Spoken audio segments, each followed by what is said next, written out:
When it comes to online college, Southern New Hampshire University is so good, it's scary. Listen, the facts don't lie.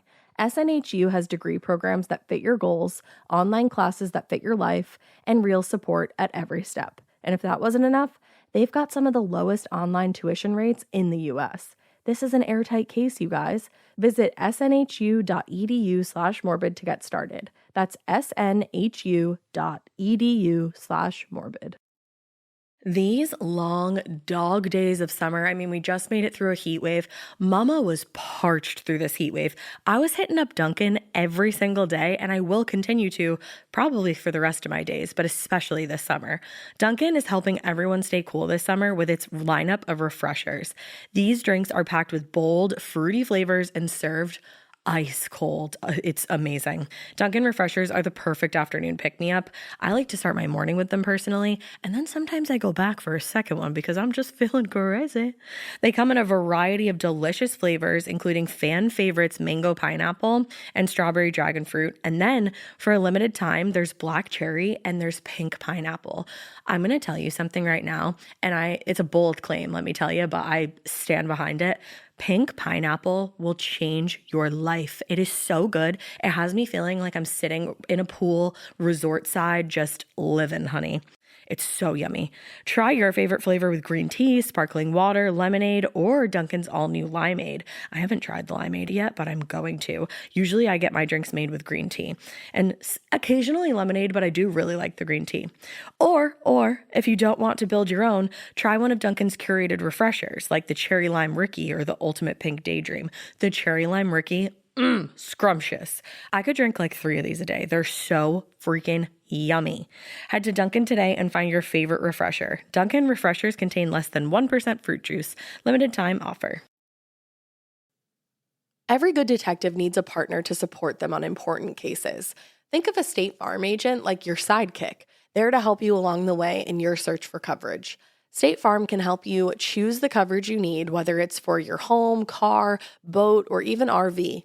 With so many options, it's nice knowing you have help finding what fits for you so you can get back to solving all of life's bigger cases.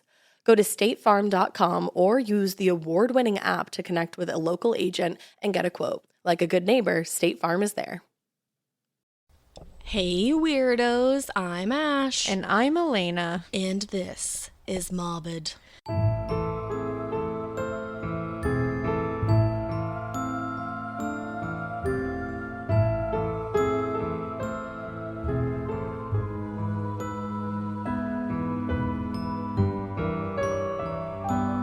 And we're super comfy today. We're in my living room. We are. We're not in the laundry room today because it's snowing and I don't know. Yeah. It's cold in our laundry room. Yeah, it just worked better to be here today. It does. And it's nice and comfy and cozy and there's cats. Yeah, if you hear like a bang or like a meow, they're wild and they're just living their lives. It's you know what? It's comfy. It's cozy. There's cats. There's coffee. It's perfect. A lot of alliteration. Cozy, comfy, cat. Coffee. Co-hosting a podcast. There you go. Boom. We love it. So I'm wondering do we have any business? Business. I don't think we do. I don't think so. If you are a Patronus I sent out your giveaways last night. Ooh, yes. Yay. So let us know when you get them because we're excited to give them to you. Yeah. Because you're the best. And better than the rest, except better than all the rest. I love everybody equally, mostly. That's true. Mostly. I feel like I should help Franklin because I really thought that he was going to like detach himself from that curtain, but I don't see that happening. Yeah. Right now we're staring at Franklin. BRB. Who is sitting in his little cat thing. I call it the hot tub. And he's got one paw up attached to the curtain. And he's just letting it hang there like, well, this is where I live now. Oh, there you go. Mom took care of it. Let me do this like carefully. Carefully so we don't bang into stuff. There you go. That was pretty good, right? That was good. Normally he like will detach himself from the curtain. But this time he was like, nah. Yeah, maybe it was like a good stretch. Yeah, well, it looked like one. It looked like Pilates for kitties. It really did. Anyways, enough about my cats. Yeah, I don't think so. This is a little late of an episode because we got snowed in yesterday. and it was really hard to get recording actually done. I was like straight up snowed in, like couldn't move my car until 2, and then even then I had to like move it to a different place, and I still couldn't get like out of my apartment complex. Oh yeah, it was we got dumped upon in the Northeast, but it was pretty cool because the girls got to sled, like really sled for the first time. Oh hell yeah. Which was fun. So because we made like a hill in our backyard and they went ham for like 2 hours. I cannot believe I didn't get to see that. It's so amazing. Bummed. It's pretty great. But yeah, so we're a little late, but that's why we gave you the bonus just in case we were going to have to be a little late. And here we are now. Yeah, and it seems like everybody dug John's story. John is just like killing it with the stories. Writer John Allen. We love him. The best. He really killed it. So this episode is my episode. Whoop, whoop. And this case, so I've seen the picture of the guy in this case. I've like run across it before. Okay. Never actually knew what case it was attached to. Never looked into it. Mm-hmm. Never heard of this case. And it takes place in Massachusetts on the Cape. On the Cape. And I was like, how do I not know about this? That's weird. It's my own damn state. I know know about all these other cases. How have I not? And then I started reading further into it and I was like, what? I've definitely heard of this, but I don't know any details whatsoever. It is an outrageous case. It's also crazy because it's in one of my favorite places. That's the thing. It's because a lot of it takes place in Provincetown. The best. And in Truro, and they mention Hyannis, they mention Dedham, they mention Foxborough. I used to work in Dedham. Yeah, they mention all these places, and I'm like, what? How did I not know? Who, what, when, where? Who, what, when, where, why? And then I ran across this book, and it's called In His Garden by Leo Damore. Or Damore? See, normally that would be like, oh, like a gardening book. So sweet. But that's really ominous knowing that this is a true crime show and that's what that book is called. In His Garden. No, like that's, I know. Doesn't I know. that just give you the chilly willies? It gives me a visual that I don't need. Yeah. It reminds me of that movie. It's like... Oh, that one, I know. You know that movie? Yeah, it's so good. It's a movie where that guy kills women and then puts them in like the lake and he makes like an underwater garden. I don't know if I've seen that. It's a great movie. Fuck, why can't I think of the name? And I'm sure either people are listening and being like, that doesn't exist, Alaina, please go away now. Or they're listening and being like, sounds like it's it does. called this, you idiot. So I'm sorry that you're screaming at it because I do that all the time with podcasts. I do too. I'm like, it's this. Why aren't you saying it? But sometimes people are like, it's this. And I'm like, no, and you're like, that's not it. Like my dream, many people said, people probably sent me like 30 different movies. It was none of them. None of them? Wow. I think I made part of it up I think in you my did. head. Yeah. I think it was a dream. I think you did.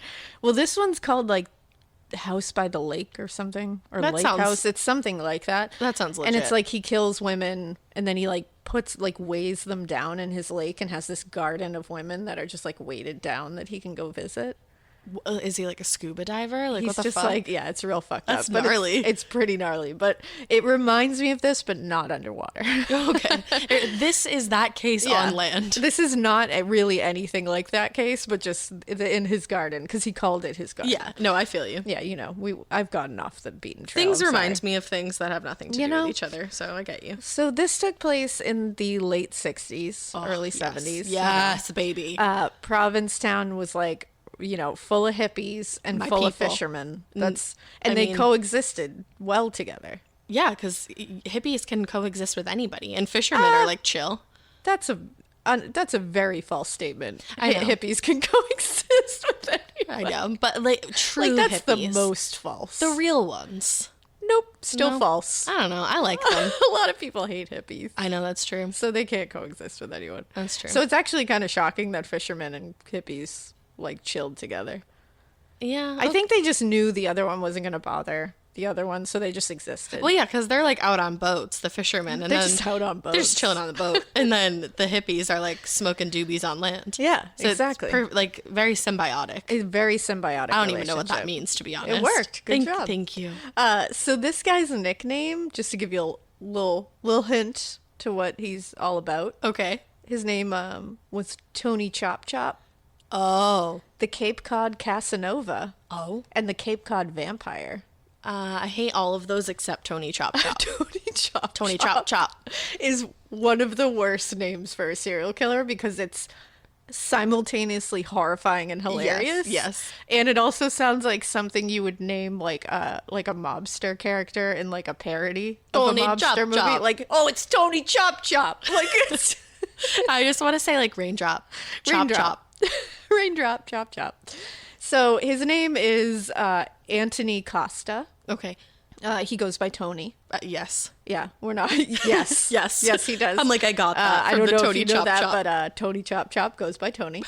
He was born August 2nd, 1944 in Cambridge, Massachusetts. Heyo. It was real weird reading this book because it's like everywhere we know and That have is been. weird. Like they talk about like the Harvard Co-op bookstore at one point where they We've bought been there. something and I was like, that's where I got my books. Yeah. I guess like that's weird. Have it square. Hyannis. It's like, oh, that's where I visited my grandparents. Oh, that's Cool. sweet that you have that memory. That's Provincetown. Remember the Thanksgiving that I went to a club the night before and my phone got stolen when I was a sophomore in high school? Yeah, that's Ash's memory of Hyannis. That was in Hyannis. Mine is like, oh, I visited my lovely grandparents. I visited an underage club. Yeah, and then got in a lot of trouble. All the trouble. Didn't work out for her. I had T9 for a long time That's right, she did. because my iPhone got stolen. Anyways, this is about Chop Chop. Yeah. So he was born to Cecilia and Anthony Costa. Okay. His father actually died when he was really young. Basically before he even knew who he was. He was like an infant. Because he died in World War II and he died heroically. Okay. He saved a fellow soldier who fell overboard. Wow. And when he saved the soldier, he got him back on the boat. He actually hit his head on coral and drowned. Oh, no. Isn't that sad? Also, I bet he was like really disappointed in his legacy. Right? That's not awesome. No. But this came out of that. It's No. like this hero. Yeah, no And then good. this happens. Well, Tony was very spoiled. He was an only child for a long time. He got whatever he wanted. He wasn't really told no. Not like it wasn't like this terrible thing. It's not like he was this like total shit of a child. It was just like he was definitely an only child. Yeah, that's like setting you up for a little bit of not success. Yeah, and by all accounts, his parents, his mother was a good mother. He had a happy, home life. There was really nothing To that point to. pointed into like, oh, there's the trauma. Right. Because he also didn't know his father, so it's not like he lost him, but when he knew him really well. It's not like a super traumatic situation. Yeah, of course, like never knowing your father is trauma all in itself. But, Sure. A lot of people have gone through that and don't kill people, so not an excuse. Yeah. Not an excuse. No. So he was pretty smart. He was good in school. He wasn't like, above intelligence, as we'll learn later when he goes through psychiatric exams. That Okay. He's very average intelligence. Same. Nothing to write home about, but he's definitely not dumb. Cool. But he loves to have an air of intelligence about him. He has that whole, like, I'm smarter than everyone in the room. But the problem with him is He's not. He's not. So nothing to fall back on. Yeah, it only works when you actually are smarter than everyone else in the room. It Right. doesn't work when you're not. We all know somebody that Yeah. like thinks that and they're not. And I know that you and I are thinking of the exact same person right now. 100% we are. Yeah, we definitely are. And it's no good. No. It's no good.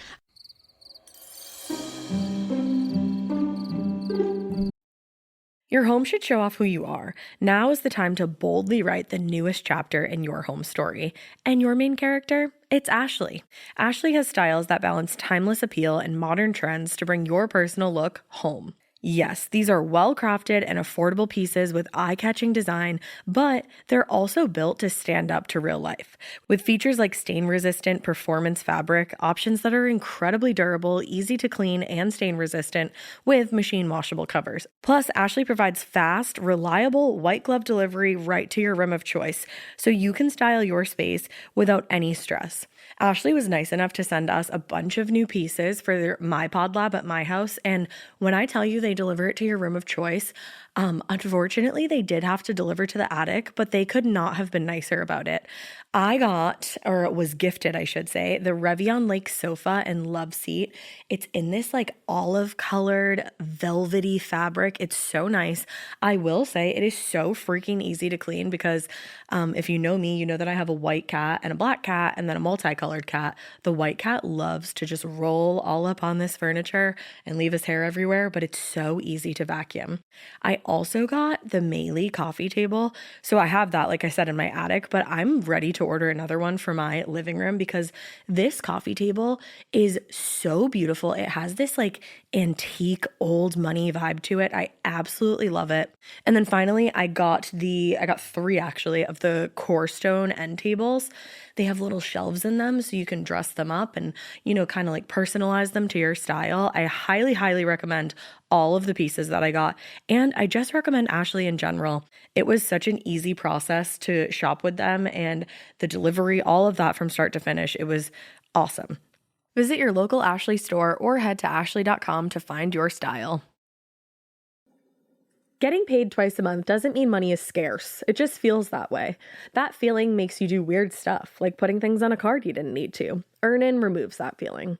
With Earnin, you can access up to $150 per day of money you've already earned, plus up to $1,000 between paychecks. Standard transfers take 1 to 2 business days with no mandatory fees, and expedited transfers start at $3.99 and cap at $5.99.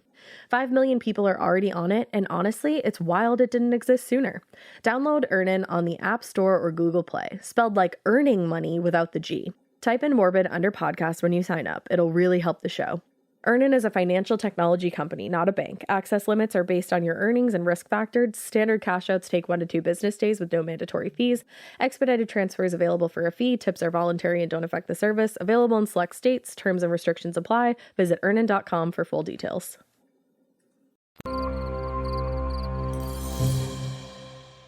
He was a very devout Catholic because his parents were. Cool. His whole family was. They went to church every Sunday. Yeah. He was until about 12, when just on his own, through his own research, he was like, I'm not really buying it anymore. Okay. And he said he believed in God.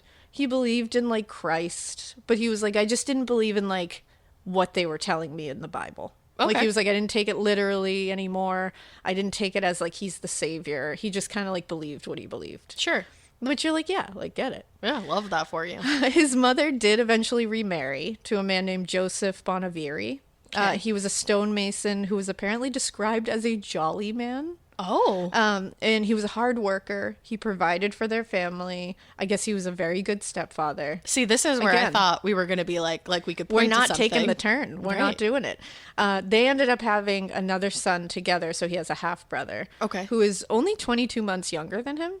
So she remarried like right away. Oh, okay. Yeah. So she remarried like when he was a baby. Right. And they got I guess the half brother and him in the beginning did not get along because I think they just like, Jealousy. yeah, I don't know. It was just like, from his point of view, his mom favored the other one, but I think that might just be his point of view. Well, and I also think like he probably didn't feel like he belonged to the stepdad in some sense. He's almost the outsider. Right. So exactly. Because it's like, this is the family and I'm the half brother. Right. Almost, so I think that's what it was. Yeah. But later, I guess they became close. So they got through, I think it was like in adolescence, they kind of like butted heads, and then they got close later. That's good. And his name was Vincent Bonaviri. Cool. Now, he comes back a little bit later, so that's all. Tony and Vince. Now, his mother and stepfather did divorce in 1962, and they moved from Somerville to P-Town, to Provincetown. What a move. That's I know. a wild move. I know, it's a crazy move.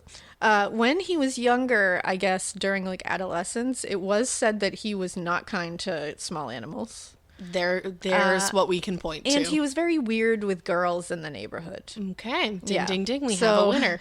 Nothing was like truly alarming, I guess, until he was 16. Okay. When he turned 16 in November of 1961, this was before he had moved to Provincetown. This was in the Somerville apartment.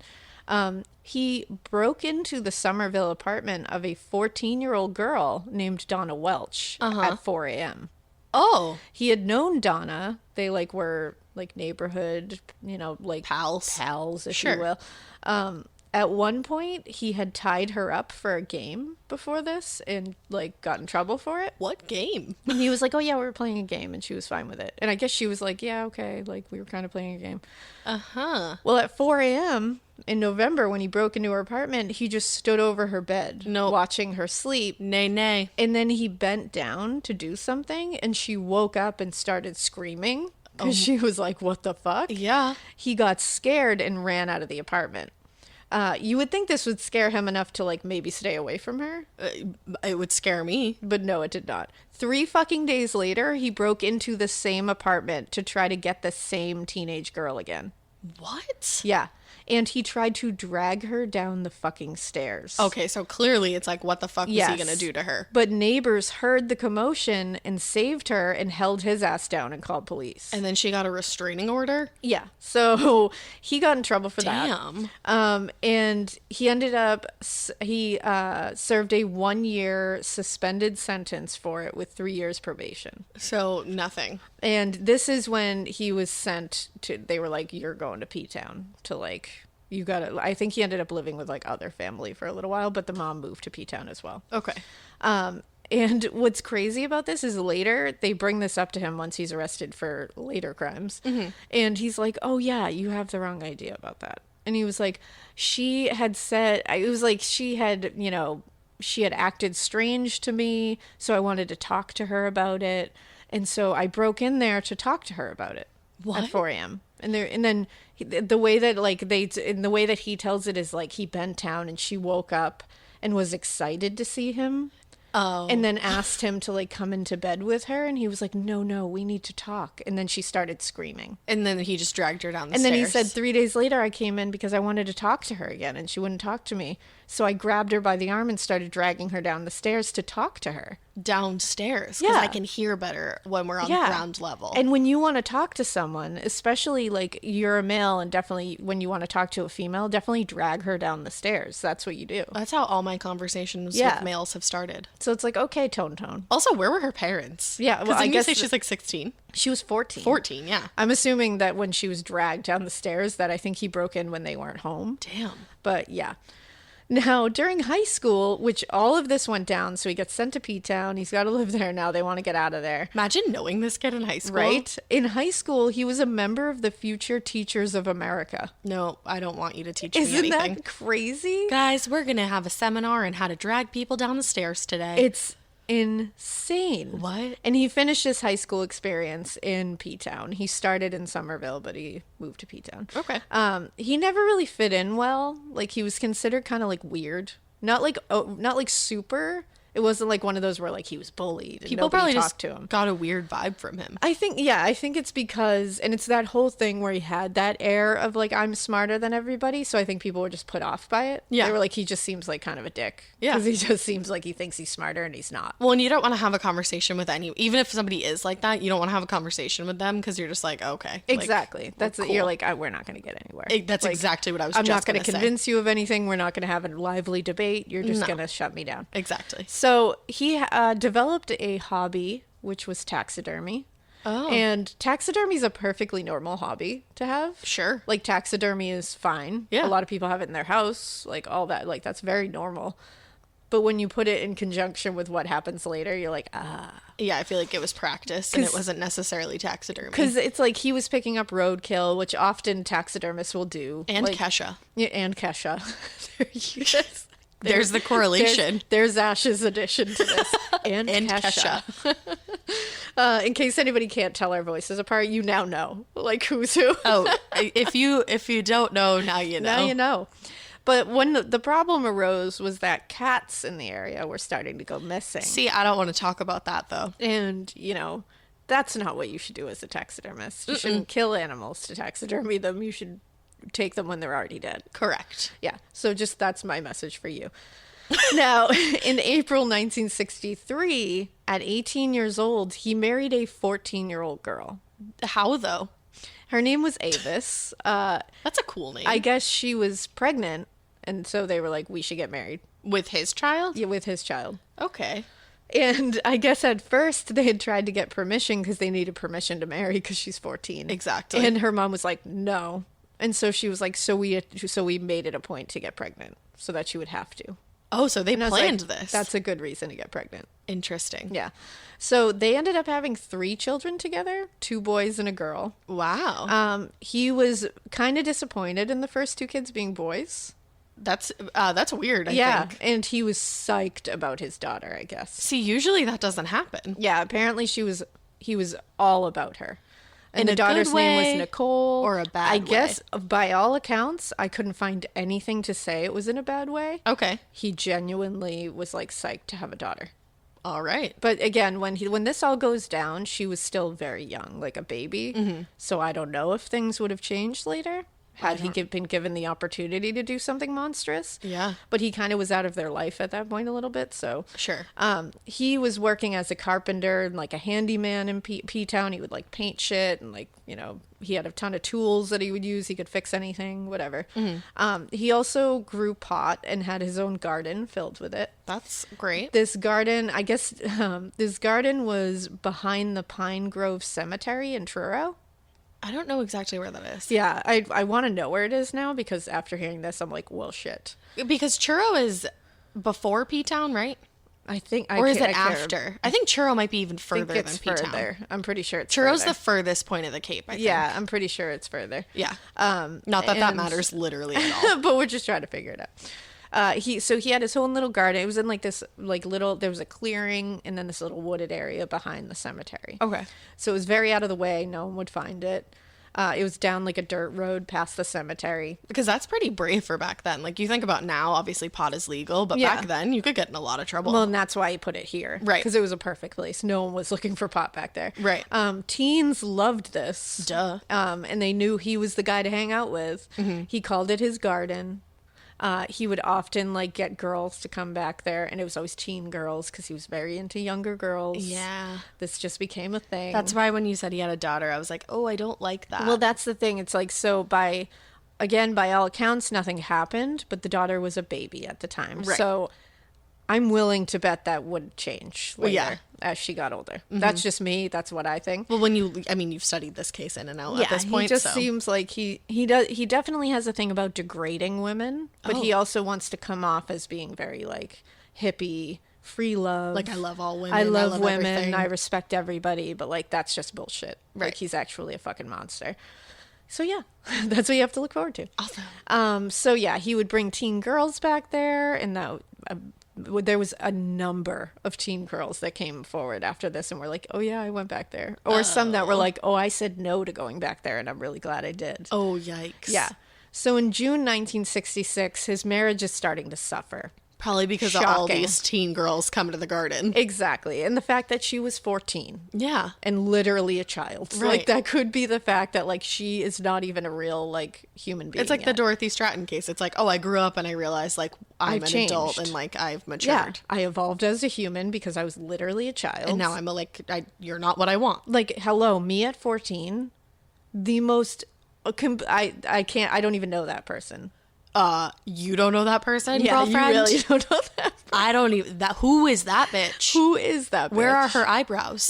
That's honestly, I was saying that basically through high school. Where I look are at her pictures eyebrows? of me through high school and I'm like, where are your eyebrows? I used to shave, like, not all of them off, but I would, like, shave them down Yeah. so that they were just a line. I just didn't draw mine in, and I'm so pale that like they disappeared. Well, you weren't supposed to draw them in And back then. I look at pictures and I'm like, they're gone. They're not there. Nowhere to be found. Yeah. So, weirdly enough, their marriage started suffering. He said at one point, he was driving to California and was going to drive 2 teen girls to Pennsylvania on the way there. And he was like, deal with it, Avis. And Avis was like, okay. She was like, so, hey, like, I'd like a divorce. Yeah, like, cool. The 2 girls were Bonnie Williams and Diane Federoff. They were never seen or heard from again. Awesome. Yeah. Except not at all. No, not at all. He was questioned about this, and he said he dropped them off in Hayward, California, and that was it. He never saw them again, Wow. which he tends to do a lot. He's like, yeah, I just dropped them off. I never saw them again. Next. And they're like, no, like you can't, no, you were the not- last person with them. That's Not exactly okay. how that works, sir. So he returned to Massachusetts like a few days after questioning for that. By January 1968, the marriage has completely fallen apart because what they would do was like separate, come back together, separate, come back together. He moved to San Francisco for a while and moved in with a girlfriend of his because he had girlfriends all throughout their marriage nice. named Barbara Spalding. A few months of knowing, it was basically they had only known each other for like a couple of months. Yeah. And they were already living together. And she dropped her child off to be watched by her parents at one point, Oh, no. and no one ever saw her again. Oh, no. The same day she went missing, he weirdly went back to Massachusetts. Oh, that's such a weird coincidence. Yeah, so right weird. there. It's obviously believed that he murdered her, but she has never been found. Oh, no. Yeah. And there's a few cases of that where you're like, he definitely did that. Oh, but yeah. you can't prove it. Right. And we'll find out why, too.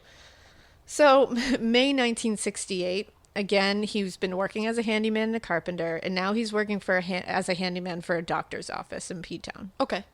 There was a young girl working as a receptionist of the office. Oh. He took a liking to her. He did? He started trying to flirt with her, and the receptionist was like, no, thank you. Like, not into it at all. I am underage. Yeah, she was like, no. And so he was like, he asked the doctor, like, who's the young girl at the reception desk? And he was like, that's my daughter. So you can, and he was like, so you can fuck off and leave her alone. Oh, my God. And the doctor was like, yeah, no. Well, mysteriously, $5,000 worth of medical equipment and drugs were then stolen from that office shortly after he told him to fuck off and don't touch his daughter. That is the craziest. I know. And it's even crazier that later when he's in custody, he was like, oh, yeah, I did that. Yes. So no he way. admitted to it. No way, Tony. 1 week later, 18-year-old Sydney Monson was said to be living with Tony in Dedham. This comes back later, so remember her name, Sydney Monson. Sydney Monson. She left one day from her home and was never seen again. She wasn't reported missing for 3 weeks because they assumed she just took off. Oh, no. Because hippies. August 1968, finally him and Avis divorced officially, and he moved in with his new girlfriend, Susan Perry. Okay. Now, 1 week later on Labor Day, she goes missing. Jeez. Why is nobody like, hey, Well, that that's- guy yeah, so seems to have a lot of missing bays. Weird. Like young girl bays that are going missing. Young girl bays. He was questioned and he was like, oh, she went to Mexico with friends. Oh, okay. You know. Totally. Yeah. Interesting that she's like out of the whole place. Yeah, she's just gone. Out of the whole place. Out of the whole place. Out of the country. She's just out of the whole place. He was arrested for driving without a license and then held for failure to pay child support. Oh, come on, dude. Yeah, and he was held until November 8th. He's a dick. He Yeah. like doesn't give a shit about his kids. Grade A asshole. Yeah, he sees them as like a burden. Of like, course. This whole thing of like he loves his daughter. Like, yeah, he likes her when she's around, but like he Right. doesn't care about them. He Like, probably could go- out of sight, out of mind. Exactly.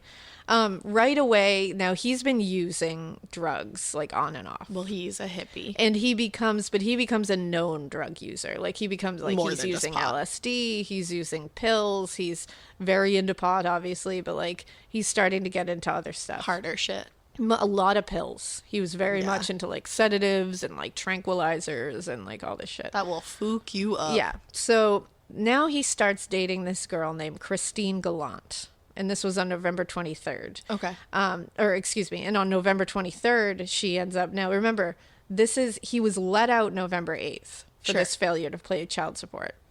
By November 23rd, his girlfriend, Christine Gallant, was found dead in her NYC apartment.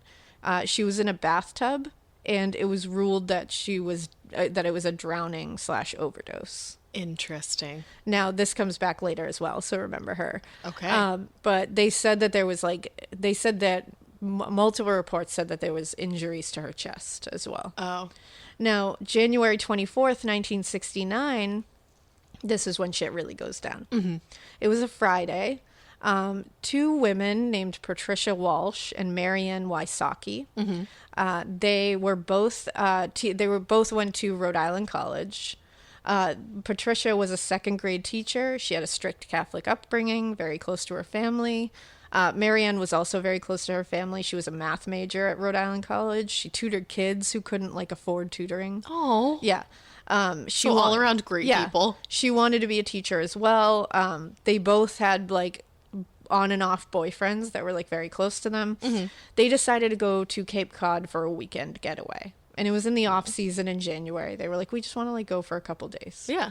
So they rented a room in a guest house on Standish Street owned by Mrs. Patricia Morton. And this was in Provincetown. Mm-hmm.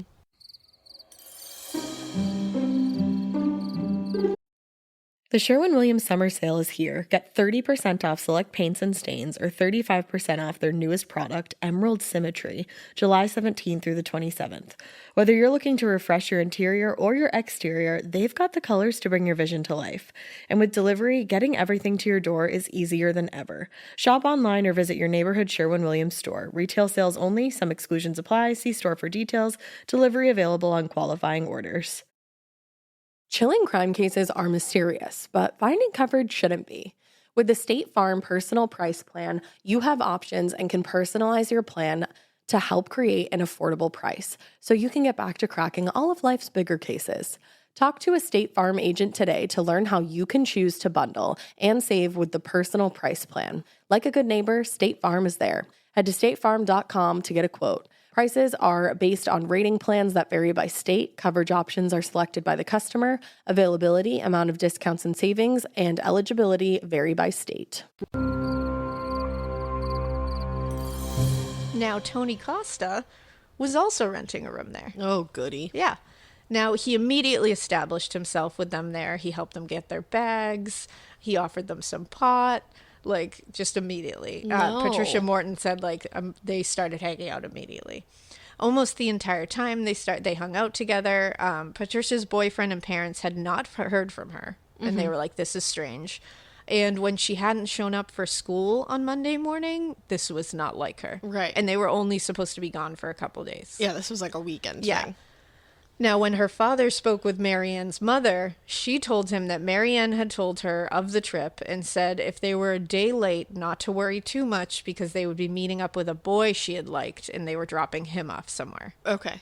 So she was like, she told me it might be a day, but she told me a day. She told me just that's a day. as much. And again, the fact that they hadn't heard from them was like, this is weird. Right. Like, yeah, sure, she told us about the day, but she would have told us again.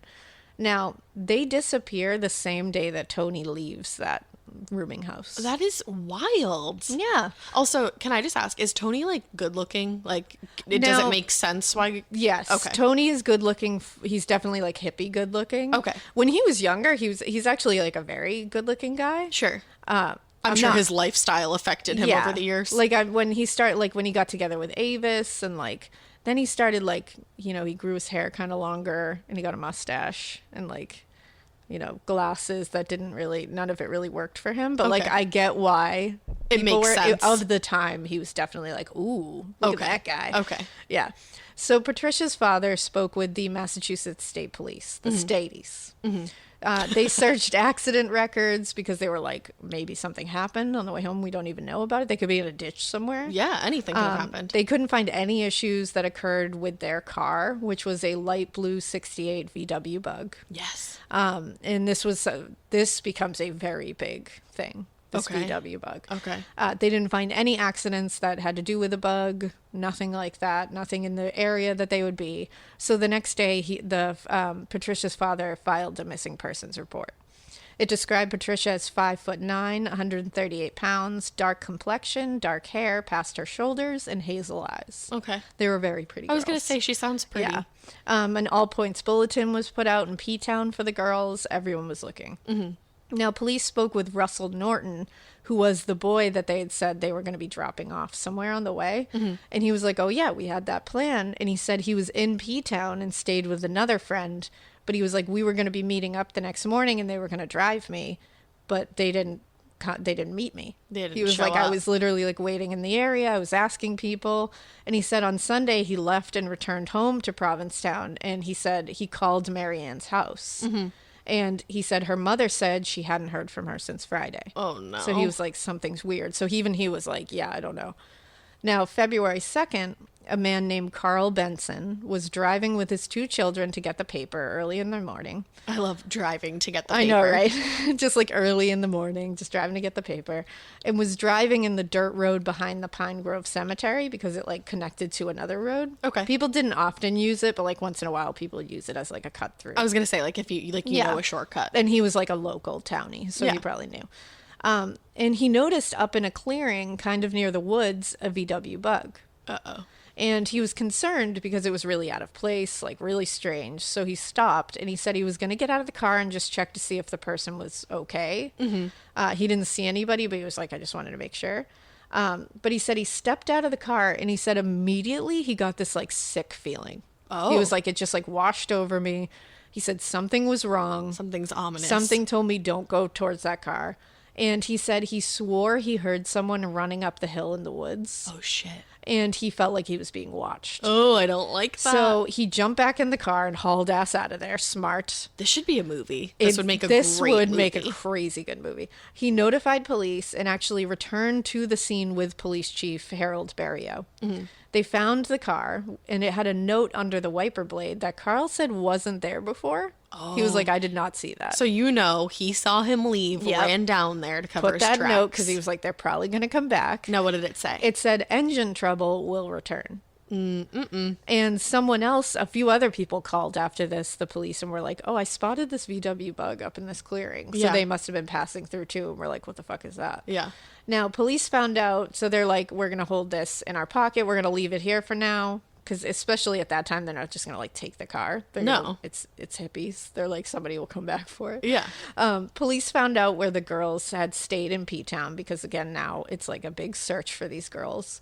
And they called Patricia Morton, the lady who owned the rooming house they stayed at, to, ask more about it.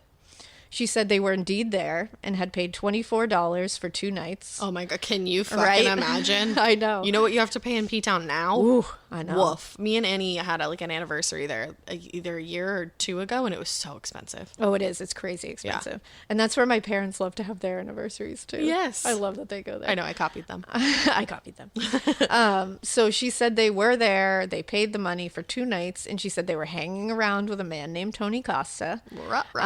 And Tony Costa had actually left a note on their door the morning that they went missing, asking for a ride. Okay. She had not seen him in a few days either. Mm-hmm. So she was like, he's gone too, but he didn't check out. So she's like, this is weird. Now, Sergeant James Meads was the one who actually spoke to Patricia Morton. And he was like, oh, Tony Costa, I know that name. And he was like, yeah, he spent time in jail for failing to pay child support. He spent time in Barnstable House of Corrections. And during this whole thing, he had recruited Tony as a drug informant for a small period of time to shorten his jail time. Oh, wow. That's how he got out, in a small span of time. We got a rat. Exactly. So he's like, oh, things are getting weird here. Yeah. So he called Tony's mom, and she said she hadn't heard from him, but she would contact the police if she did. Turns out that Tony's mom was definitely scared of him when he was older, and didn't like him hanging around. She was not into it, but she would also try to help him. Sweetie. I know. That's hard. It's so hard. And that's her baby. Yeah. That's her that's her firstborn first baby. Now, February 7th, Marianne's mother filed a missing persons report. The reason she waited a few days was because she actually thought the missing persons report Patricia's father had filed would cover Marianne as well. Oh. So she had no idea that didn't cover it. Right. I would assume that too, honestly. I would too, because they were together. Yeah. She described Marianne as 23 years old, brown hair, blue eyes, light-skinned, 5'8" and 135 pounds. Mm-hmm. Now, Patricia Morton suddenly thinks about this more because she's like, what the fuck is going on in my rooming house? What happened here? Yeah. So she all of a sudden is like, I got to talk to the police again. So she calls police and she was like, you know what? I started thinking after I talked to you, I'm really concerned. And she said, I would really like to take a peek into Tony's room. So she went up there. And she said because he just left. So she was like, I can go in that room now. I was going to say, this is my fucking place. Yeah, and she found a torn up letter in the trash. And she was like, I don't know if you guys just want this. Because it's just why not? something. So they show up and they piece it together. And it says, greetings, people. I've been sitting here stoned on hash and downs, drawing plans for my houseboat for the summer. I really intend to build it soon. I want to share it with 1 or 2 people. It will be a complete home on the water. I will show you the plans as soon as I complete them. 3 chicks have been staying here, and they're super nice, super groovy head people. Oh my God, yes, groovy. But Christine is still on my mind. Christine Gallant. Okay. I'm making a collage for you all. We'll present it to you soon. I may come up to Hyannis for a couple of days. Okay, Ron? Until then, go in peace always. Anthony of Rome. And there was a drawing of a hypodermic needle dripping, and it said, there is no hope without dope. Wow. He's like a parody of a hippie. He is. He's like Real a satirical groovy hippie. You know who I'm picturing, and I can't think of his name, so I almost didn't say it because people are gonna be like, "Really, Ash?" But is it? It starts with an L. The guy from that '70s show. Oh, you're thinking of It's not Lenny, is it? No, it's shit. We'll think of it. Yeah, it's gonna pop in my head. You know what? Yeah. I'll Google it. Yeah, he really is. He's literally a parody Of that guy. of a hippie. Yeah. Like he's what SNL would show you a hippie is. Yes. So the letter was addressed to Georgia Panessis, who lived in Hyannis. And Okay. again, this will all come back later. So it's funny that he mentions Christine, the three chicks being groovy. Don't know who those three chicks are. I wonder if it was just those two girls and he would just But he's so added one. fucked up that he's like, Maybe he "Here's thinks there's one." another one. Who knows? He saw two of one. Leo. Oh, there you go, Leo. There you go. That is literally him. And it's Tommy Chong. There you go. So she said the thing was that Tony was an ideal tenant and she actually liked him. She was like, he's very kind and like very polite. Okay. He has good manners, very neat. Like there was really nothing that I was concerned about. Yeah. And everybody who knew him like from afar said that. They were like, he came off very like manners and quiet. He came off very He came off manners. very manners. You know how people do very like lots of manners thrown at you.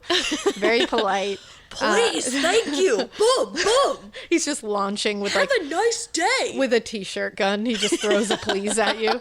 But yeah, he just What the fuck? Guys, okay, I'm sorry. This is just rude. But we have the Today Show on in the background, and there's like it's like family portrait segment, and it's real weird. yeah, there was just a weird photo of an old So man in sorry. a bathtub that came up. Like shaving his legs. Yeah, I'm not really sure. So that's fun. Anyways. So again, he came off very nice, very polite.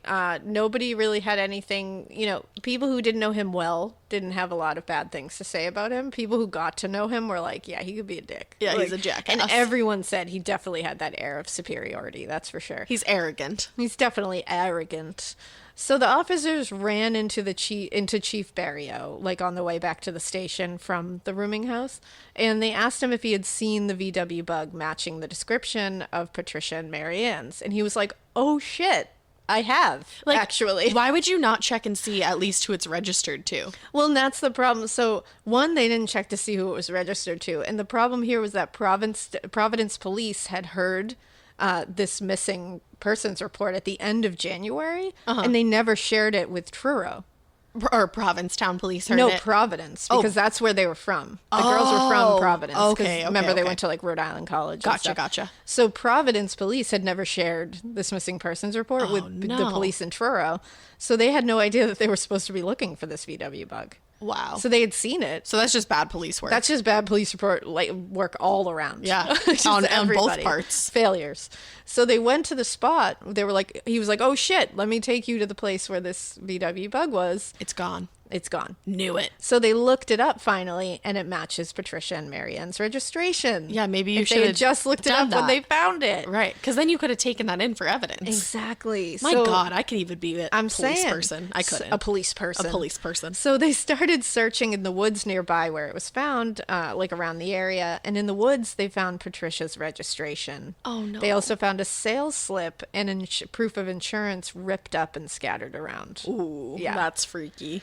No good. So shortly after this, now a huge search party went out around the area that the VW bug was seen. Because now they're like, oh no. Like, this is not good. No. Like, finding all the ripped up shit, the fact that it's gone now. That's weird as The hell. weird shit of, like, hearing someone in the distance when he first found it. It's just no Then there's good. a note when there wasn't. And I guess there was about 75 people that came out to search. Around 11:30, part of the rescue squad noticed an olive green cloth poking out of a weird depression in the earth. Oh. Now, they pulled it out, and it was an army duffel bag. Okay. And they were like, okay, what the fuck? And it was like soaked in blood. Eee. And it smelled terrible. Oh. Smelled like something was rotting. So they dug a bit, and they found a bone, which they then pulled free, and it had a human foot attached to it. Ugh. Now, they called in Dr. Daniel Hybert. He was a 79-year-old medical examiner, Fuck yeah. which it shows. Oh. Like, You're old because and at it first shows. I was like, wow, get it, Dr. Hybert. And then I was like, retire. Like, it's like, that's really cool that you're trying to do this. You were like, it's the age for me. So yeah, so he comes in and he looks at it and he's like, yup, that's a human foot. Like, good job, everybody. Awesome. Really glad you pulled me in here. Yippee. So they keep digging and they find a leg and 2 arms, and then they find a plastic bag. And these are all detached. All detached. They find a plastic bag with a severed head in it. Oh, see, it's always when you find a bag after finding bones that's the head. The bag is never going to be a good thing. It's always the head. It's never just going to be like a bag of like really good like pumpkin chocolate chip cookies. That was ridiculously specific. Ridiculously. I really want some pumpkin chocolate chip cookies. Noted. Anyways. But it's never going to be that. It's going to be a severed a head or a torso. Yeah. And it's just, you don't want that. No. Like, I don't want that. You don't want that. We know what you want. We don't want that. So I want pumpkin chocolate chip. I'm going to make some. I have the stuff to make some. I'm going to make some. Awesome. So according to In His Garden, the way that they described this face was, quote, the face was shrunken, the skin soft as melting candle wax. That's awful. Blue discolorations marked a swollen cheek and a collapsed chin, as if it had been repeatedly struck by blows, which had also smashed the nose nearly flat. Ooh. The mouth gaped, fixed in unvoiced protest, revealing 4 missing upper teeth. Sunk in their orbits, the eyes were vacant, colorless, giving the face the empty stare of a ruined doll. Can you imagine finding that?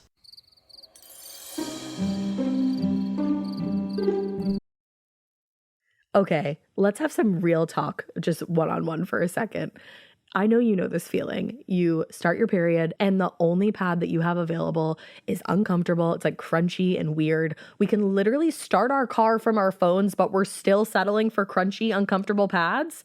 Girl, listen, when you're looking for softness and protection, Kotex has you covered. They are changing the game with a completely redesigned lineup of pads and liners that are designed around what women actually want, like Kotex Bamboo. Kotex Bamboo has a 100% bamboo-derived viscose top layer that provides ultra-soft protection, which means you don't have to worry about feeling itchy or uncomfortable. It's like the worst feeling ever. It's gentle on the skin and it's made without fragrance too. Check out Kotex.com for more details on the new and exciting launch of Kotex Bamboo, available in regular, heavy, overnight, and daily liners.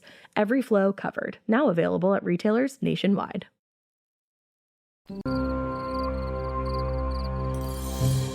Wow. Like that will stay with you for quite some time. That would be a lot. I don't know. I have to say, I don't know how investigators and like detectives and all kinds of law enforcement like sleep after seeing that. Because remember how we said the Moores murders we saw, was it Marianne's body or the crime scene? Oh, Leslie and Downey. Yeah. I will see her sometimes as I'm falling asleep and and like have to like I wake up again. Like it rents room in your head. Yeah, it lives there rent free. Yeah, it really does. Like, and it's all of a sudden it'll just like pop up and you're like, fuck. Like I'll wake up at 3 a.m. and just be like, oh, boom, in my face. Yeah, just like all of a sudden it's like, get out of here. I don't know how you do that day after day. Honestly, that's why a lot of people get upset with like law enforcement and people that deal with like the dead and all that, like making like dark jokes or like sick humor, and it's like you have to get through it somehow. That like goes up my ass sideways when people will be like shitty about that, because I'm like, you do it. Yeah, exactly. You do it and like, see how you need to cope with it. It's right. Like gallows humor is a way of coping. It's a coping mechanism. Exactly. Honestly, it's necessary. Yeah, it's necessary, or it's going to turn dark real fast. And you can't let it turn dark. It will envelop you. It will envelop you, and it will also compromise how you are able to handle the situation. And to function. You need to be able to see it as a surface situation and not bring your emotions into it. And disconnect. Exactly. And that's the way most people disconnect, and it's like, let them do it. You just have to. It's effective. Sorry, I went off on a tangent there, but I just had to say that. Well, a lot of the investigators in this case actually said in the book, because the guy who wrote the book, Leo Damore, I think his name is. Sure. He did tons. I highly suggest reading this book because it's super long, super detailed. So much is in it that I'm not even going to talk about here. I want to read this. I'm really interested in this case. I mean, he did research for years about this case. He interviewed everyone involved. Yeah. He knew everything about it. I mean, it's so thorough. And he said most of the investigators were saying that they would wake up in the middle of the night to like horrible nightmares of these bodies that they were finding. I believe it. So it really affects them. They just try to push through, I guess. Because when you see something like that, you're just imagining what this person went through in the last hours. And a lot of them were saying, like, they had, like, kids. They had daughters. You associate And they were like, it. immediately, I was like, that's someone's daughter. Yeah. Like, that's all you can think of. That's somebody's baby. Right. That was someone's baby. Right. Like, that sucks. Ugh. So this 79-year-old medical examiner said the victim was about 50 to 60 years old. Oh. And they were like, oh, okay. So they found the hips and the backside, and both had been flayed of skin. Oh. Yeah. The torso was wrapped in a white sheet, and inside of so the chest cavity had been split open. Oh. Yeah. And the skin was like flayed back, Okay. which is something we're going to see a lot. Okay. It's a very strange thing. That is. And somebody, they had like stuffed something in the chest. And what they had found was a pair of underwear with Thursday on them, like day of the week underwear. That is bizarre. And there were multiple stab wounds to the chest. Yeah. The medical examiner said it was likely an axe used to dismember the body into 8 distinct pieces. Wow. When the autopsy was done by someone else, Dr. George Katzis, he determined that the body was not a 50 to 60-year-old woman, but was one between 17 and 19. Well, and they have a head. Well, he was like, so I guess what the original medical examiner thought was she's missing 4 upper teeth. That's age. Uh-huh. And the head was not in good condition. It's not like this was a 19-year-old's like vivacious head. It was like part of her head was literally sunken in and like crushed. Oh my goodness. It was discolored. It was swollen in parts. So I can understand why they weren't immediately like, that's a young teenager. They were Right. probably like, what the fuck? Right. And then she had no upper teeth, like 4 upper teeth. So you missing. assume she has, you're like, dentures or something. Yeah, something's crazy. But what they said was the missing teeth were clearly knocked out forcibly. Right. Which is even scarier. So it's like, okay, we need to put this man into retirement. A little bit. So she was tiny. She was only 5 feet tall, like 105 pounds. And the fact that she okay. had suffered that kind of beating at that, she's so like a small person. See, I thought that this was one of the 2 girls. No. And it's not. Isn't obviously. that? Yeah, exactly. Because the other girls, remember, their missing persons report said they were around 135 pounds. Right. They were tall. Like both of them. I was going gonna to say, like, upper 5'9". Yeah, 5'8", 5'9". So this is not one of them. Okay. So they said she suffered an unreal amount of violence to her body. Clearly. And also, she was more decomposed than what we would find in Patricia or Marianne. That's because why of the I was time so frame. confused. So that's why they were like, wait a second, what's going on? Right. Now, like we said, her chest was torn open. And her heart and lungs were missing. Oh. Her breasts were also missing, and her liver and upper abdominal organs were missing, and the diaphragm was slashed a bunch of times. The rest of, like, her legs and stuff were also slashed, they Weird. found. Literally slashes everywhere. Now, the pelvis was emptied of ovaries, uterus, and intestines. Wow. The heart was found stuffed into her vagina, basically. Oh. Yeah. Wow. Yep. She had a wedding band on, and they believe she had been buried for about 6 months or so. Oh, God. Now, her hands were very decomposed, but to get fingerprints, they amputated them at, like, the second junction, and they injected them with hydral tissue builder, which is used by morticians to, like, plump up skin. They did something similar. I don't know if it's that exact thing, but in the Brenda Sue Schaefer case. Exactly. Yeah, they do it often now. Yeah, it's like that's a really new thing. It's cool. They let it set, and then they inked them, and boom, they have prints. Now, they spoke with the owner of the guest house they stayed in again, Patricia Morton, and basically they're just trying to find more about Tony, because at this point they're like, what the fuck's going on? Like, Right. this is in the area the VW bug was found, so something's weird here. And Tony's connected to those girls. And Yeah. he's being weird. So. And right now they're like, so who's this girl? And how is she connected to Tony too? Right. Because now we have 2 missing girls. We have this girl that's been missing, and now who knows who she is. Right. And it fits the victim profile. It's just no good. No. So they want to talk to Patricia Morton again and be like, you got to tell us more about these girls and about Tony. So she said they left a note when they checked out, the 2 girls. But Tony just left and took his keys, which is against the rules. Oh. You're supposed to leave your keys. She said Tony's mother had called asking for his hairdryer. Oh. And she was like, well, when he brings back my keys, he can have his belongings. Yeah, I don't Like, blame her. And I guess he had left a few other things, and she was like, no, I'm going to hold these until I you get give my me keys. Yeah. Yeah. obviously. So when they searched the room again, because they went back with her and searched his room again, and it was cleared out, but then they found a case with a hairdryer in it. Mm-hmm. When they opened it up, they found out this was Marianne's hairdryer. This was not his hairdryer. Okay. Among his belongings that Mrs. Morton had kept as collateral was a sweater that they also found out likely belonged to Marianne. Oh. So now they're like, uh-oh. Now they get in touch with Tony finally. Finally, they track him down. And he says, sure. Like, he's like, I had them because I hung out with these girls and they had left it in my room. He was like, we hung out the whole time. They were planning to head back to He said they were planning to head out to L.A. to get an abortion. Oh. And he said they drove him to a construction site for work one morning. That's what he had asked them for the ride for. Mm-hmm. And he said they were off to Hyannis first, and that was the last I saw them. They dropped me off at that construction job because I asked them. Yeah. They were going out, as far as I know, to L.A. to get an abortion. Okay. So they're How like, shitty of him. well, and they're like, okay. So they're like, that's strange, but all right. And just to be clear, nothing. I don't disagree with abortion. I'm just saying, like, how shitty to say that that's what they were doing when it's not. Well, and it definitely wasn't, and that's like a good point because later they determined no, neither one of them were pregnant, and neither one of them were looking to get an abortion. Yeah. It I just wanted to be wasn't clear something. because I said how shitty of him. How shitty of him. There's a lot of shitty of him. Yeah. Now, they found out from Tony's friend that he was trying to call around to get a VW Bug painted some exotic color. Ah. So now his friends are like, like something weird is happening. Also, listen, Tony, if you're so groovy and you're so handy, paint the fucking bug yourself. If you're so goddamn groovy, Tony. If you're tripping balls on LSD, paint a car. Do it.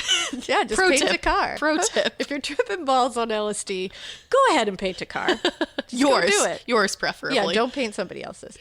So he's getting a lot of heat on him now. And so he called the police and said, you know what? I have information about that VW Bug. So crazy. And he was like, and I'll talk to you. So they picked him up. He seemed very nervous and anxious. Because he's a murderer. But they tried to use these parents need information about their daughters, Tony. Like, they're so upset. They need something. Just give us something. Because apparently he supposedly loved his daughter so much. Yeah, you're a quote-unquote father. Exactly. And they said he seemed like he was about to say something, like really let something out. But then, he just brought it back. And he was like, okay.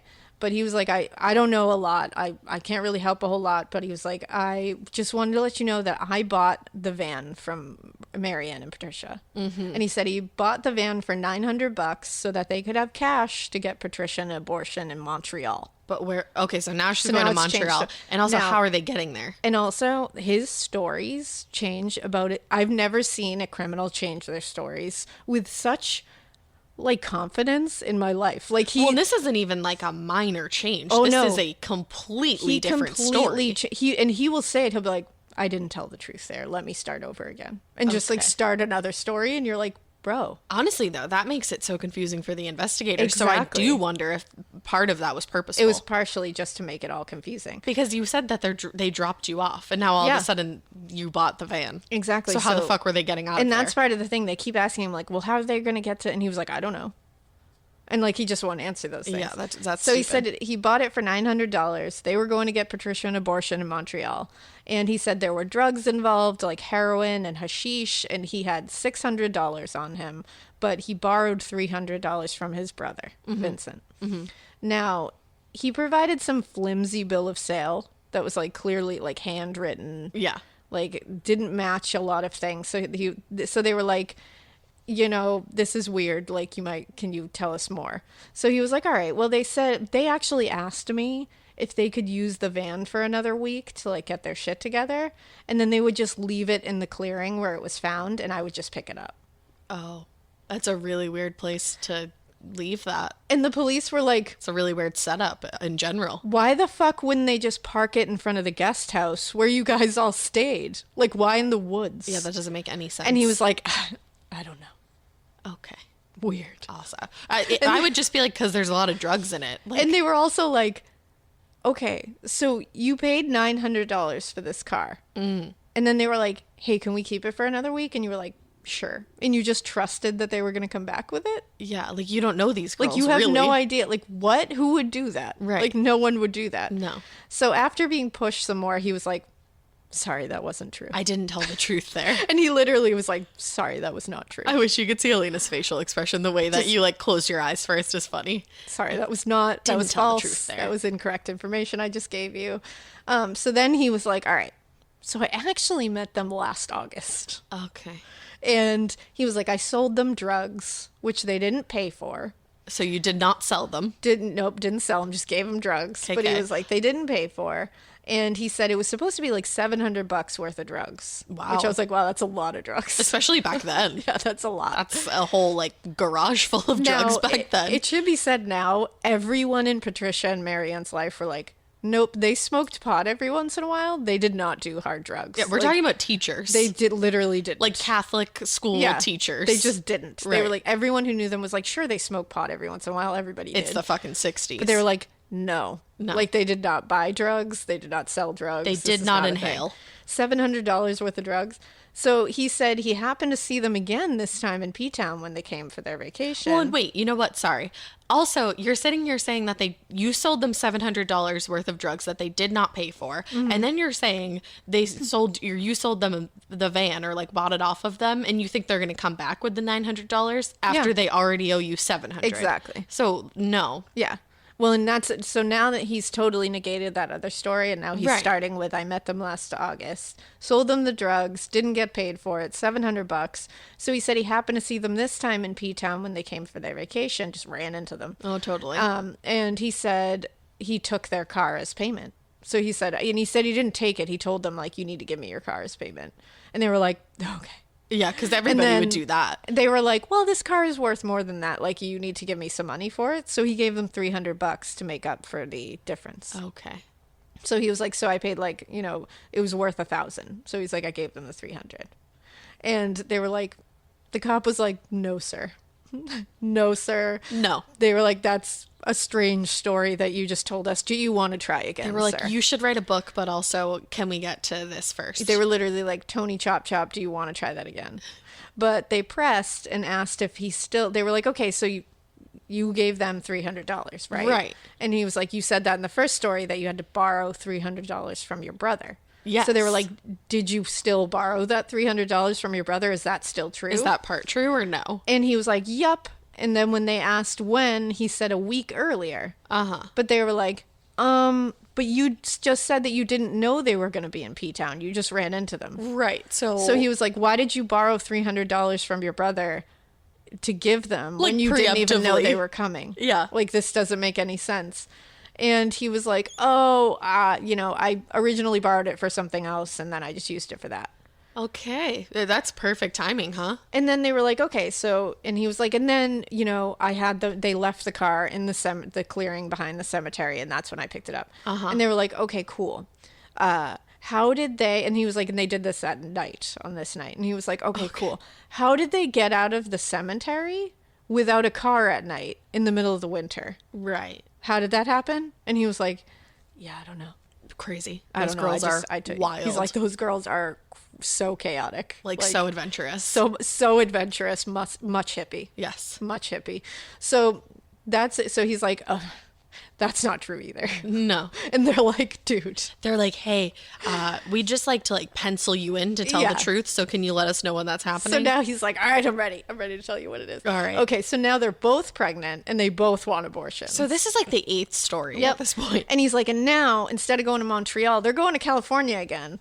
And they needed money because they both have to get abortions now. Right. So that's why he bought their car. So he bought the So car that whole again. thing before was just bullshit. Okie dokie. Then he said he was like, I didn't know where they were going to leave the car. I just found the car in the woods on chance. Oh. And he said he found it with 2 friends of his, Timmy and Steve. Timmy and Steve, do they exist? They do, weirdly enough, because when I first heard it, I was like, there's no Timmy and Steve. Yeah. Get out of here. So then he was like, I took the car and I parked it in front of my brother's home in Boston. And then he claimed the girls just came and stole it back. Wow. But the police were like, but they didn't have the keys, Tony. Oh my God. How did they steal it back? And he was like, I don't know. Oh, wow. And they were like, did anyone see him do it? No. No. Nope, no one saw him do Wild. it. Then he said Russell, the friend they were supposed to pick up and bring somewhere, who was like, I didn't see, like, they never Like met they didn't me. show up because they had Yeah. been killed by Tony. He said Russell called him and said the car was at an airport in Burlington. How the and fuck he does could come Russell get know it. you? And now it's at an airport in Burlington, Vermont. Wow. So he said he went there. He went to Burlington, Vermont. And the car was there. And he's like, and then I just ran into Patricia and Marianne in downtown Burlington. Wowee. Just on the sidewalk. And they were like, sorry that we took that car back. My bad. And he was like, they were like, oh, we're going to Canada because we just want to run away. Again. Just want to run away. So he's like, so I'm just such a good guy. Yeah. That even though they stole back the car that they gave me, I drove them to the airport again, and they got on a plane to Montreal, and that was that. I never saw them again. Okay. And police were like, I thought you said that you never saw them again after Provincetown. And he was like, my bad, Burlington. He was like, I lied. My bad. I forgot that we went all the way to Vermont. Yeah, he was like, there's a lot of places. So many places A lot in of the places, world. a lot of things. You know, a lot of time California periods. kind of sounds like Canada, so Yeah. that my mistake. You know, Canada. Oh, Canada. C. It's just, yeah, I can see how he's confused. You know? So the police are like, wow. You lying. Yikes. No, the police are like, why you always lying? That's literally what the Provincetown police did. Literally. Then he told them that he only came back to P-Town because his mother told him all about the missing girls. Oh. And since he had their car, he figured, he was like, I should come and clear things up. Which is like, wow, you made it about as clear as mud there, Yeah. buddy. So it's like, I came here to clear things up by telling you 15 different stories that don't make any sense. Right. Thank you so much. And We also, appreciate I it. didn't tell you until you started looking into me. Exactly. Weird. So it's like, okay. So the officer was even like, wait, so where are they? Like, do you know, like, are they in Montreal? Like, He's like, I never saw them again, bruh. because at one time he also said, like, he was going to go meet them somewhere. And they were like, he was like, well, then where are they? And he was like, I don't know. And he told that, he was like, I think they're in Canada. That's where they last went. I'm going to Montreal. And he was like, the police officer was like, oh, okay. Because he was getting annoyed with the police officer being like, they're in Canada. Right. And he was like, oh, I'm sorry. You've told me so many things. I forgot where they ended up Right. at the end of the story. Right. So then Tony suddenly gets angry Uh-oh. because now the guy's like, you changed your story. And he's like, what? No, I didn't. I did not. So he gets angry and he says, do you think I killed them? And the police officer's like, He's like, whoa, I didn't even think they were we dead. didn't say anything about them being dead. They're just missing. We just want to find them alive and bring them back to their families. What are you talking about? Oh, no. And he was like, and so he was like, what do you know about this? And he literally goes, you're not going to find them. Oh. And then he just was like, yeah, I don't want the car back or the bill of sale. Like, you can keep it. It's cool. And they were like, oh, okay. Yeah, like, go off? Yeah. And they were like, okay. Like, Well, that's I mean, weird. really, do they technically have anything to hold him No. on? No. They don't. All they have is that he's a creepy fuck and that he clearly has something to do with it, but they can't Because they also tangibly show that. They don't have bodies. They have nothing as What of can this. you do without a body? What can you do without a body? I don't know. So they found out, they were like, all right, we got to start talking to people more about this Tony character because we got to find out more. Yeah. So they find out from people talking to people about Tony that he's a complete asshole. And especially to Avis, his ex-wife. He had... You know, he at one point had been abusing her and the children. Oh, no. He would rape her. Oh, yeah. He liked to, and friends said this whole act about loving his kids is like bullshit. Of And course. he was like, it usually is. he with people never like saw that. them, like Yeah. literally never. And he was like, and when he did, he was annoyed by them and said they were like a big burden to Well, him. and also you love your kids, but you don't pay child support. Yeah. Nope. And he said like he would go home and like friends would see him and like the older kids would be like, oh my God, daddy, and like jump and like run all over him. And he'd be like, he'd just like walk through them. Like Oh, wouldn't like, acknowledge cool of them. you to make kids and think they're like, annoying. Very cool. Now, Officer Barrio at the time, or Chief Barrio at the time, said he had heard rumors around town at the time when that Avis had been rushed to the hospital at one point, very ill. Oh, no. And it was because Tony had fed her embalming fluid. What? Because remember, he's a taxidermist. Oh, he my- has embalming I was fluid. like, where did he get that? I forgot He that uses part. it for taxidermy. Right. Now, and apparently he also, and I think I mentioned it later, but I might as well mention it now, that Avis said that he liked to have sex with her while she was unconscious. So he would often like ask her if he could like choke her out or like give her something to make her unconscious. Oh. So I don't know about you, but to me that makes me think that you like to fuck dead bodies. Yeah, that's necrophilia. Yep. That's Brought something. to you by necrophilia. So now they're like, let's find this Timmy and Steve he mentioned in one of his stories. Let's see if they exist. Because, he's definitely implicating people now, so we might as well chat with these people. Yeah. Turns out their names were Steve Grund and Timmy Weed Atkins. Not real. Weed in quotations. Love So apparently that. he was just called Weed. That's sometimes. incredible. Oh, Timmy Weed.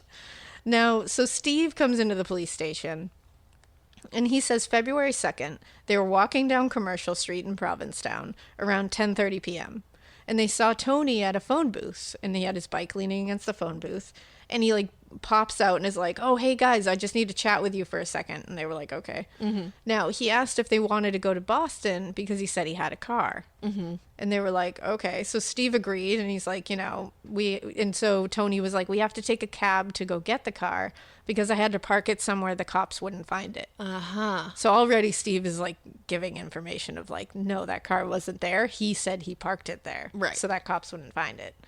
Now, Steve's worried a little bit and is like, whose car be this? Yeah, like, what the fuck? But Tony's assuring him it's not stolen. Everything's fine. Everything's legit. So they got a ride out there to the clearing behind the cemetery, and there was the car.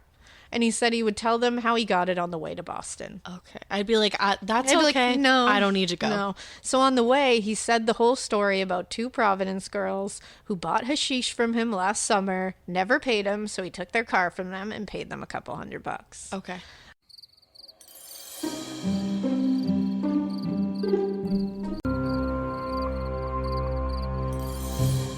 He said they were going to Canada and he was going to be meeting up with them soon. Okay. So they were like, okay, that's weird.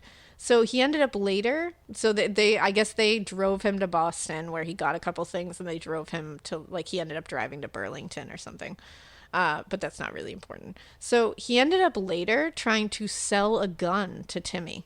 But Okay. Steve told Timmy, no. Like, that's strange. He was like, that whole situation was weird. I would not buy shit off of him. Like, there's some especially weird shit. not guns. He was like, it's definitely stolen. It's definitely dirty. There's something in was here. like used in a crime. Yeah. So he advised Timmy against it, and Timmy was like, okay, I won't buy the gun. Okay, like, I'm not trying to tell you, like, how to do murder, but, like, How to do murder. you live in Provincetown. If you want to get rid of the gun, just throw it into the water. Well, that's actually, I think that's what they think ended up happening. But Okay. But yeah, so, and Timmy was only like 20 years old. He was like Aw. a young kid. So Weed. I think he thought like weed was going to take this and like be fine with Yeah. it. So Timmy corroborated Steve's story to the police. Okay. So they then got Tony's police record, and those nighttime break-ins came up when he was younger. Yeah, duh. And they were like, it's starting to look more and more like there's some shady shit going on. Right. Now, a missing persons report comes through for someone named Susan Perry. Okay. You might remember Susan Perry from earlier. She was a dated girlfriend. and lived with Tony at one Yes. point. Now, her mother put in this missing persons report. She said the 18-year-old had dropped out of high school and You were so close. and went somewhere with friends, but she had not heard her since like Labor Day. Oh, no. Now the police were like, ma'am, that was 6 months ago. Yeah. And they were like, why did you wait half a year to report your daughter missing? Like, what is that? And she was like, hippies, like just hippies. And you're like, okay, Alrighty. that's your child, but okay, like that's fine. Live your life. Like it was just like the 60s. Like this is just very 60s. I know. That must have been hard. There was probably a lot of parents that had kids run away. And can you imagine being the police back then? You're just like, Okay. when did they leave? And they're like, I don't know, 4 years ago. And you're like, yeah, I don't know what to tell you. There's not a lot I can do here. I don't think I can help you. I think that's ending now. So at this point, they thought the body they had found behind the Truro Cemetery. Yeah. They thought this might be Sydney Monson, who had gone missing before. And did she also date him? She did. Yes, and okay. she had been missing since Memorial Day, and she matched the description. So they were like, all right. So because when this missing persons report for Susan Perry came in, they didn't even think of it yet. Here's a quick podcast for all you true crime fans. The case of the missing Reeses. It was me at the store with my mouth. Motive? They're Reeses. What was I going to do? Stop myself? Tune in next time to see if I do it again. Spoiler, I will. Wow, that had everything. Reeses, suspense, Reeses. that could be her. Yeah. So they spoke to Sydney Monzon's sister, and she said last time she saw her sister, she was getting into a car with Tony Costa. Oy. And she said she had been hanging around with Tony Costa for about a month. They said they didn't like her hanging out with him. None of them liked him. No. He was known to be creepy and shady, a hard drug user, and that he liked younger girls. No thanks. So they compared her prints to the body. Didn't match. No. Not Sydney. Not Sydney. So now Tony has changed his story again. Oh my God. And he said come on. he actually gave the girls $300 and borrowed $600 from his brother. He just, whoops. When are we going to call his brother? Yeah. But now, so they had already talked to the brother, Yeah. the police, and he confirmed that he lent him $300. Okay. So now he's like, no, I didn't give him $600. He's like, what do you think I am, an idiot? And so they bring that to Tony. They're like, Tony, that's a lie. And Tony was like, no, Vincent's mistaken. And they were like, no, brother. No, he was not. No, brother. And so then he says that Marianne and Patricia were really hard drug users, deeply addicted to heroin and hashish. Not true. Okay. And the police said that's not true. Nothing indicated that in their backstory. Like, we talked to everyone they know. We No. would know that. Also, they're And- literally teachers. Literally. And so then they also asked about the hairdryer and the sweater. They were like, why were those in your room? It's also weird that I'm still confused about why the mom asked for her hairdryer. And it's weird. That's It's weird. strange. That's Yes. not a coincidence. I think it was Tony asking her to call and ask, and she just didn't ask anything. I think like she was so. just like, "Can he have his hairdryer?" Yeah. So they asked about that, and he said those were already in my room when I got there, which is literally impossible because he was already at the rooming house when they arrived. Before them. So they were like, "No, that doesn't make sense." And he was like, "I don't know." I don't know.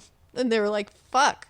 So they were like, "Dude, get a lawyer." Because we're pretty sure we're going to be arresting you soon. Like, they were like, you should get a lawyer. Yeah. Because, like, you're real fucked. Yeah. And you're not helping yourself. So now, meanwhile, everyone in Marianne and Patricia's life were saying they were definitely coming back to Providence after this trip. Yeah. There was no indication they were going anywhere else. They were not going to Canada. They were not going to LA. They all confirmed, including the girls' boyfriends, that they never used drugs. No. They just smoked pot every once in a while. They had a crime scene investigator look at the VW bug, and they finally located and took custody of it after. I was going to say, forever. Jesus Christ. They did a test for blood, non-visible blood, Sure.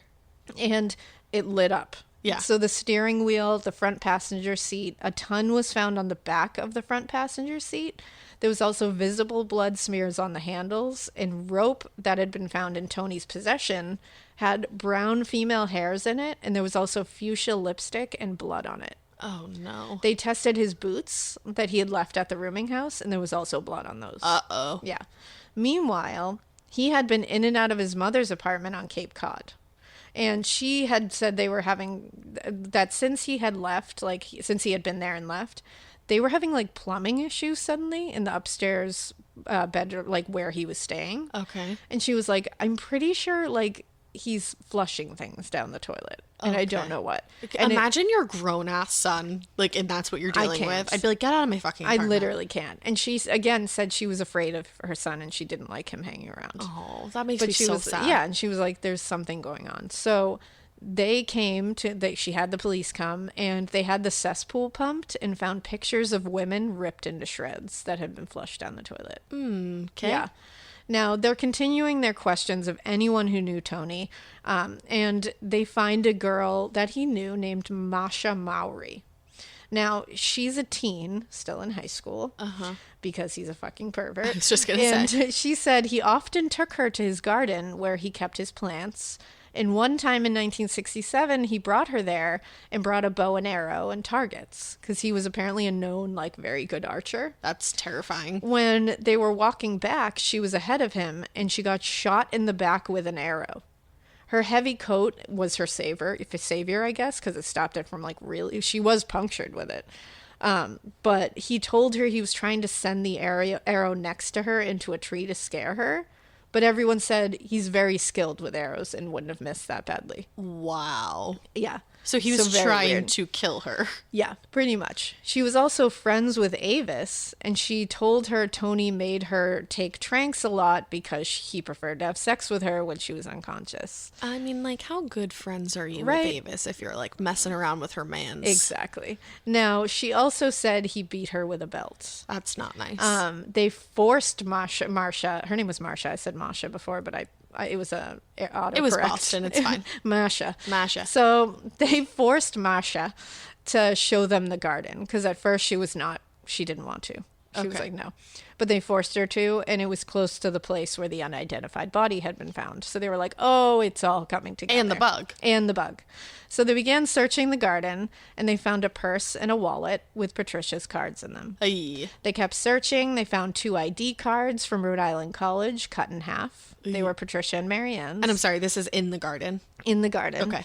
Also found items from the colleges, like a report card from fall 67, a student schedule for fall 68, and these were all Marianne and Patricia's. Yeah. They also found a bill from the bursar. They also found a receipt for the rooming house signed by Patricia Morton for the days they had stayed there. They knew they were close to finding them because why the hell would literally everything they own and came with be in this random place near another dead body? Yeah. So they were like, they have to be here. Yeah.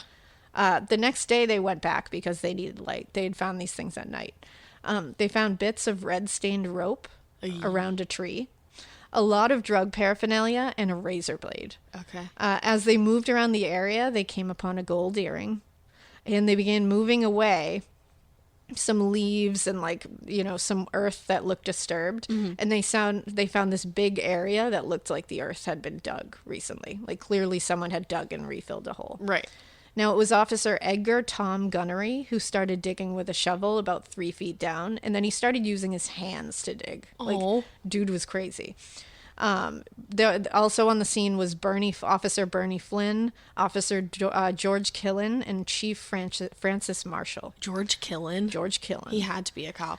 He was. Now, they eventually uncovered a human hand and a wrist, which was protruding upwards out of the soil, and it was wearing a ring. Then they found hair, which was attached to a scalp. They pulled the hair to try to move it a little bit, and it came off the scalp. Officer Flynn cupped his hands around the head to pull it up, and it was a severed head. It pulled right out. It was of a woman. The nose was clearly broken, and the left cheek was swollen and bruised. Just like the past body, the unidentified one. Exactly. They pulled out more parts, including a headless torso with arms attached, but severed in the middle of the abdomen. And was that one missing a hand? This one, I don't think so. Okay, so this is one of the two. Yeah. The chest was sliced open on this one, and the skin was flayed back to the shoulders like the other one. They also found a green dress, nylons, boots, and also a blood-stained rope. They immediately put out a warrant for arrest for Tony Costa. As they kept digging, so while they put out the warrant, they're still digging. Yeah. These dudes were badass. I love that. They dug with their bare hands and shit the entire time. They excavated this entire scene. That's incredible. And one of them, I think it was Officer Flynn, was saying that for days and days afterwards, he kept trying to wash his jacket, but it just wouldn't get rid of the smell, so he ended up having to throw it away. As they kept digging, they found a green, very 60s embroidered smock. More nylons, more pill bottles. Then they went to another area nearby and saw some more disturbed dirt. So they began to dig again, hoping to find the other body. It didn't take long. About 2 feet down, they saw human remains, a woman's legs severed at the waist, and slashed up with flesh flayed all over. Oh. They also found the upper portion with the same opened up chest and flayed back flesh. The face was beaten badly, and they knew it was Patricia Walsh. Oh, no. In the same grave, they found a pair of women's legs and a pelvis separated, which they were probably belongs to the other body. And it's interesting that the pelvis was a thing in the unidentified body. It's very weird. And the legs were, again, viciously slashed down the front and back. They found a white blood-soaked sweater and brown pants. Now, these bodies were very preserved, these two, because they were pretty recent and it was freezing. Okay. So the ground was freezing, it just preserved them. But the smell in that second grave, or in both the graves, was terrible. I can't imagine. So they were wondering where the fuck it was coming from, because it wasn't coming from these bodies. Because they weren't They were super pretty decomposed. preserved, and you'll see, like, when a body's in like a cold area, like, you don't really get too much of a smell. You'll get like a little of a smell, but That makes sense. it really takes some warmth to Think get of that. like, this is horrible to say, but like think of like cold garbage versus hot Yeah, garbage. exactly. That's the thing. So they were like, what is smelling so bad? Yeah. So they're like, we better keep digging. So they did. They find another body underneath these two bodies. Now this is the fourth total. This is a fourth body. It was posed and dismembered, but with all the pieces placed in the right position. That is so terrifying. Yes. Something about that is real creepy. It's so much. But it was missing one leg, and it was black, like blackened skin, like clearly very decomposed and badly rotting, like very old, with exposed jaw and teeth, which they said made it look like it was smiling. Oh, Yeah. No. The body had long dark hair, and with this body, they found a shirt, jeans, and sandals. Okay. So now they have two new bodies that they have found dismembered in the same area as the third unidentified body that has also been dismembered. Yeah. And then they also have one that has been buried underneath the newer two and has been there for a long time. Right. So they're like, what the fuck is going on? Yeah. And now they know this is the area the VW bug was found in. They know this is Tony's garden that he's been to a million times. Right. But now they just need evidence. Like, they just need, like, actual Like tangible prints evidence. or something. But now they're like, you know what? Because before they were going to pick up Tony for automobile theft, like felony automobile theft for the VW bug. Just 'cause to they hold him. could. Just to hold him. But they were holding off on doing that because they didn't want to scare him until they had stuff to hold him with. Like longer. But after they found these 3 more bodies, they immediately picked up Tony Costa for felony automobile theft for the van. And then when they got him in there, they booked him for murder. Incredible. And I'm going to stop right there. You bitch. Because holy shit, wait until you hear the next episode's going to have the autopsies because shit gets worse. We identify the bodies and we talk about Tony after the fact. Wowza. Guys, this case is nuts and I am so remiss that I didn't know about it before. It's so, I feel like, I don't know if I'm like super interested because it happened in our home, like near our home. Yeah. Or like, I don't know what it is. Probably because it's the 60s and It's we all know me. crazy. But I want to read this book. Well, now, and it sounds terrible, but a lot of people, I guess, like to go to the area where this was all found and stuff. And I'm like, shit, I want to go. I'm not going to lie to you. I kind of Okay, want to good, go. because I really want to And go. it's weird because usually I'm not somebody No. that wants to do that. You really don't, but I need to go. I want to go. And it's so close. And so I gotta do fucking it. love P-Town. I do too. So, Who doesn't? well, love this isn't P-Town? churro, but same deal. It's like right there. So, Yeah. and it like he's from P-Town. The whole thing whole area. started in P-Town. So it's like, It's so weird to think of how many times I've been to P-Town and like walked Yeah. around and like not like, and they were likely know this. killed in P-Town and then brought to Truro. right, because they stayed in P-Town. Yeah, Yeah. exactly. Wow. This is, first of all, like, hello, great job. Thank you. Per usual. But wow. It's crazy. Nuts. So part 2 will be out shortly. I am not quite done with it, but it'll be done very shortly. I want it now. I know. I gonna want it now, I want it Alaina. now. I'll try to get it done as quickly as humanly possible. We'll try to get. It'll either be tomorrow or it'll be the very next episode that we'll do early, I'm so excited. depending on what I can get. Because I just keep finding more and I want to add more, so I just want to I make know. sure I And- have it how I want. Well, we have to record for Scream tonight, too. We do. So it's a We're lot. recording for Oh, by the way, I'm Scream. going to be on Scream. Oh yeah, Ash is going to be on Scream tonight. So for the next episode. Spoiler alert. Yay! All right, guys. Well, that's everything for now? That's everything All for right. now. So in the meantime, give us a follow on Instagram. At Morbid Podcast. Hit us up on Twitter. At a Morbid Podcast. Send us a Gmail. Morbidpodcast@gmail.com. We hope you keep listening. And we hope you Keep it weird. But not so weird that you do a bunch of drugs in P-Town and then you don't have a good time because Tony is in town, Tony Chop Chop, and he's going to chop you up and it's not going to be so grand. And don't keep it so weird that you change your story like 85 times. Don't do that because it makes you look like so guilty. And you are. You're so guilty. Fuck you, Tony. Chop chop. Fuck you, Tony. Bye.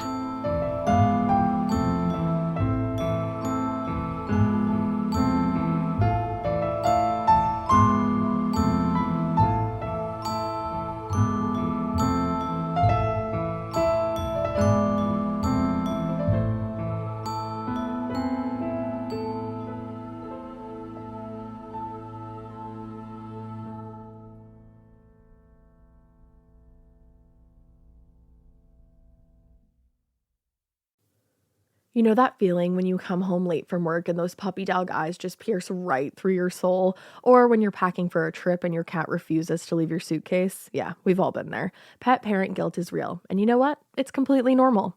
That's exactly why Hill's Pet Nutrition exists. They understand that being a pet parent means being human, with all of our imperfections and daily juggling acts. Hill's science-led nutrition helps you give more love than humanly possible. Whether it's those long work days or trying to balance attention between multiple pets, Hill's Pet Nutrition gets it. They've created science-based nutrition that supports your pet's lifelong health so you can feel confident even when life gets hectic. Because you're only human, there's Hill's. Science does more. Ready to let go of the guilt? Find the right food at hillspet.com/podcast. That's hillspet.com/podcast. Do you remember in school when your teacher had a favorite of everything? A favorite marker, a favorite element, and yes, even a favorite student?